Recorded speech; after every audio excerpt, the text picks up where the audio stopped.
Good morning. तर कालचा दिवस आपल्या सगळ्या मुंबईकरांसाठी अगदी स्पेशल होता, कारण काल इंडियन टीम मुंबईमध्ये आगमन करणार होती।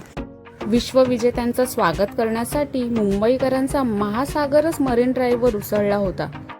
मुंबईला भारतीय क्रिकेटची पंढरी का म्हणतात याचा अनुभव गुरुवारी संपूर्ण देशाने घेतला होता। एका बाजूला अथांग पसरलेला अरबी समुद्र, तर त्याच्या काठावर उसळलेला मुंबईकर क्रिकेट रसिकांचा महासागर, या दोन समुद्राच्या साक्षीने जग जिंकून माय देशात आलेल्या टीम इंडियाने विजय रथावर स्वार होऊन देशवासियांची असीम प्रेमाचा स्वीकार केला। विजयी विश्व तिरंगा प्यारा झेंडा ऊंचा रहे हमारा, हे वाक्य सार्थकी ठरवले आपल्या भारतीय क्रिकेट संघाने। तर अशा ह्या भारतीय क्रिकेट संघाला माझा सुद्धा सलाम। तर भेटूया पुढच्या ब्लॉगमध्ये। आपल्या चॅनलला लाईक शेअर आणि सबस्क्राईब नक्की करा। तोपर्यंत बाय।